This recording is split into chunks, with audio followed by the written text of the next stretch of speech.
जय जगन्नाथ। मैं शिवानी चक्रवर्ती अपने channel Bong Calling Food Tales में आप सबका स्वागत करती हूँ। आज है नंदोत्सव। कल बहुत जगह पर जन्माष्टमी मनाई गई है, आज भी बहुत जगह पर जन्माष्टमी मनाई जा रही है। लेकिन जहाँ पर कल जन्माष्टमी मनाई गई है, आज वहाँ पर नंदोत्सव है।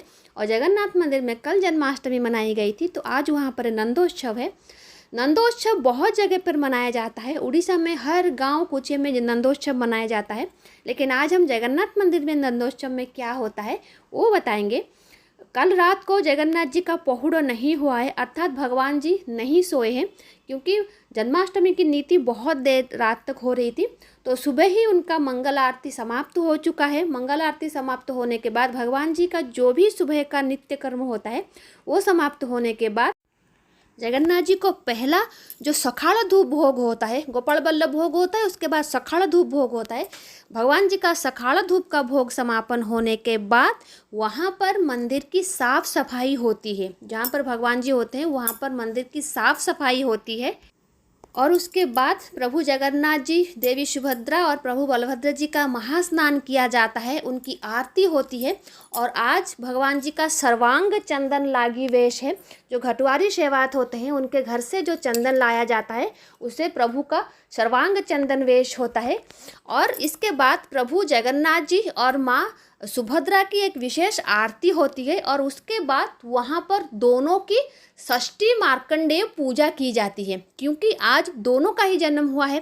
माँ देवकी के गर्भ से प्रभु श्री कृष्ण जी के और माँ यशोदा के गर्भ से माँ योग माया जी के जन्म हुआ था, जिसको कि जब वसुदेव जी श्री कृष्ण जी को नंदराय के घर में छोड़ने के लिए गए थे और उनकी पुत्री को अपने साथ ले आए थे, तो वही योग माया माँ दुर्गा है।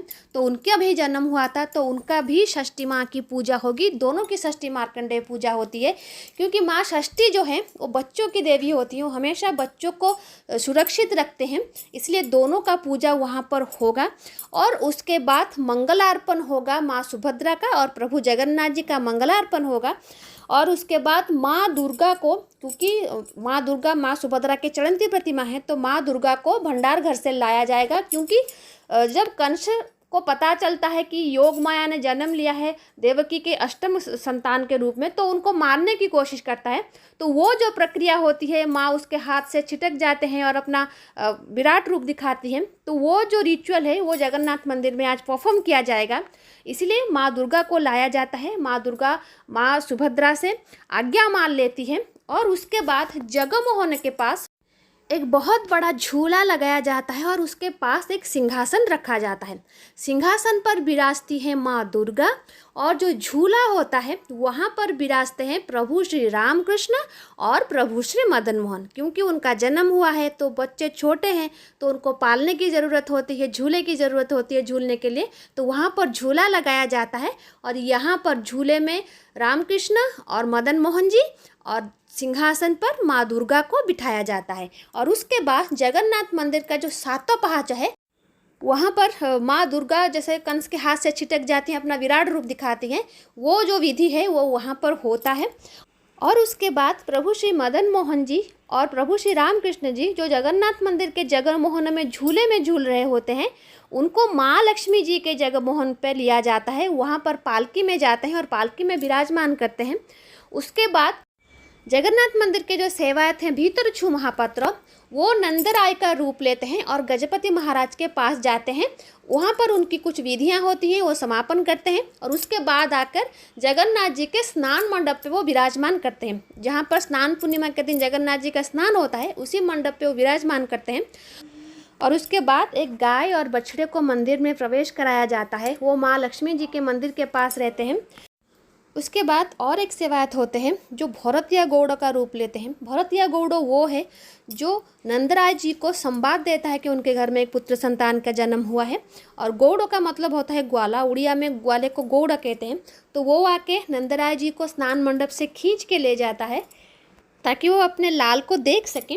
और उसके बाद जो नंदराय बने होते हैं भीतरछू महापात्र, वो जाते हैं महालक्ष्मी जी के जगमोहन पर और वहाँ पर वो अपने बच्चों को देखते हैं। और उनके बाद वहाँ पर पूजा होती है। जो पूजा पंडा सेवायत होते हैं वो वहाँ पर भगवान जी को भोग लगाते हैं, आरती करते हैं। और विशेष रूप में राशि का जो लड्डू होता है ना, तिल का जो लड्डू होता है, वो विशेष रूप में आज भोग के रूप में दिया जाता है। और ये मदन मोहन जी और रामकृष्ण जी के पास ये भोग लगता है, तिल का लड्डू। उसके बाद जो गाय और बछड़े को लाया गया होता है और महालक्ष्मी जी के मंदिर के बाहर उनको रखा गया होता है, उनका दूध दोहन होता है, अर्थात उनसे दूध निकाला जाता है। जो नंदराय होते हैं वो दूध निकालते हैं और उसी दूध को श्री कृष्ण जी, जो कि मदन मोहन जी के रूप में, और कृष्ण बलराम को वो पिलाते हैं। वो दूध, क्योंकि वो ग्वाले हैं तो उनको दूध का भोग लगेगा, तो वो दूध निकाल के वहाँ पर भोग दिया जाता है। और ये प्रक्रिया समापन होने के बाद वापस से सारे देवताओं को, मदन मोहन जी और रामकृष्ण जी को वापस से उस झूले में लिया जाता है जो जगन्नाथ जी के जगमोहन पर है।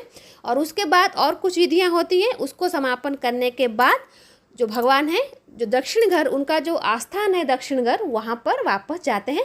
और इसी तरीके से जगन्नाथ मंदिर में जो जन्माष्टमी की विधि है, जो 2 दिन की जन्माष्टमी की विधि है, उसका परिसमापन होता है। तो ये था छोटा सा वीडियो जगन्नाथ मंदिर में नंदोत्सव के ऊपर। आई होप आपको अच्छा लगा होगा। तो आज के लिए इतना ही। रहते हैं। जय जगन्नाथ, जय माँ काली, हरे कृष्ण।